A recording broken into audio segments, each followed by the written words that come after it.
के तपाईलाई पनि ओभर थिंकिङ छ, के तपाईलाई पनि स्ट्रेस छ, के तपाईलाई पनि डिप्रेसन छ भने यो भिडियो तपाईको लागि हो।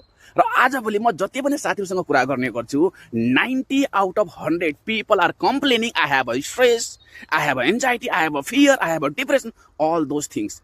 सो यो टपिकमा कुरा गर्न एकदम जरुरी छ। हामीले कुरा गरिराखेका छौं र धेरै मान्छेले हामीले ट्रान्सफर्म पनि गरिराखेका छौं। So watch this video till and. So राम्रोसँग बुझ्नु ल्याउनुस्, आखिरमा यो स्ट्रेस, एन्जाइटी, फियर, फोबिया किन हुन्छ त? यसको पछाडीको लजिक के छ, यसको पछाडीको साइन्स के छ? सो यदि तपाईले पनि यस्तो किसिमको समस्या छ भने चाहिँ तीनटा रिजन हुन सक्छ र यो तीनटा रिजनमा आजदेखि नै काम गर्नु होला तपाईहरु। पहिलो रिजन, हामी प्रेजेन्टमा बस्दैनौं, या त हामी बस्छौं पास्टमा या त हामी बस्छौं तपाईको चाहिँ फ्युचरमा। सो जो मान्छे पास्ट र फ्युचरमा बढी बस्छ उसलाई यो डिप्रेसन, यो स्ट्रेस, यो एन्जाइटी हुने गर्छ। सो आज राम्रोसँग बुझ्नु होला, कहीं तपाई पास्ट र फ्युचरमा त धेरै बस्नुहुन्न। यदि बस्नुहुन्छ भने चाहिँ प्रेजेन्टमा आइहाल्नुस्, पहिलो कुरा। सेकेन्ड कुरा, trying to control uncontrollable things, यानी जुन कुरा हाम्रो कन्ट्रोलमै छैन त्यो कुरालाई कन्ट्रोल गर्न खोज्नु। जुन कुरा हाम्रो कन्ट्रोलमा छ भने किन कन्ट्रोल गर्न खोज्नु पर्यो, र जुन कुरा हाम्रो कन्ट्रोलमै छैन भने त्यसलाई पनि कन्ट्रोल गर्न किन खोज्नु पर्यो त?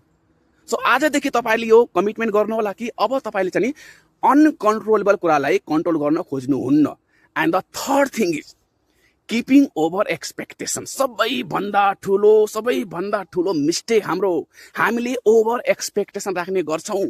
सो एक्सपेक्टेसन राख्नु ठिकै हो, तर डोन्ट कीप ओभर एक्सपेक्टेसन। किनकि जब पनि एक्सपेक्टेसन फुलफिल हुन्न, जब पनि एक्सपेक्टेसन तपाईको म्याच हुन्न, तपाईले एक्सपेक्टेसन अनुसारको तपाईको काम हुँदैन, तब तपाईलाई चाहिँ डिप्रेसन हुनेवाला नै छ, तपाईलाई स्ट्रेस हुनेवाला नै छ।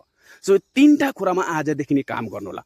पहिलो कुरा, प्रेजेन्टमा बस्न स्टार्ट गर्नुस्, पास्टमा धेरै बस्न हैन र फ्युचरमा पनि धेरै बस्न हैन। सेकेन्ड कुरा, don't try to control uncontrollable things, यानी तपाईको कन्ट्रोलमा छैन भने त्यसलाई कन्ट्रोल गर्न कोसिस नगर्नुस्। And the third thing is keep expectation but don't keep over expectation. यो तीनटा कुरामा आजदेखि काम गर्नुस्। मलाई जहाँसम्म लागिराखेको छ, जहाँसम्म मैले देखिराखेको छु, जहाँसम्म मैले ट्रेन गरिराखेको छु मान्छेहरूलाई, उहाँहरूलाई यसले ड्रास्टिकली फाइदा गरिराखेको छ। यसले तपाईलाई पनि फाइदा गर्नेछ। So just apply it and see the different result in your life. One more thing, हामीले एकदमै पावरफुल ट्रेनिङ चलाइराखेका छौँ। यसको नाम हो 21 डेज सेल्फ ट्रान्सफर्मेसन च्यालेन्ज। यदि तपाईँ पनि आफ्नो माइन्डको साइन्स बुझ्न चाहनुहुन्छ, यदि तपाईँ पनि आफ्नो माइन्डको मेकानिजम बुझ्न चाहनुहुन्छ, माइन्डले कसरी पर्सेप्सन बनाउँछ, माइन्डले कसरी मिनिङ बनाउँछ, हामीलाई रिस किन उठ्छ, हामीलाई झगडा गर्न किन मन लाग्छ, हाम्रो पास्ट एक्सपिरियन्सेसले हामीलाई किन सताउने गर्छ, आखिरमा पास्टमा भएको घटनालाई हामी किन फाल्न सक्दैनौँ, अल दोज थिङ्स तपाईहरूले पनि डिटेलमा सिक्न चाहनुहुन्छ भने यो 21 डेजको च्यालेन्जमा तपाईहरु आइदिनु होला।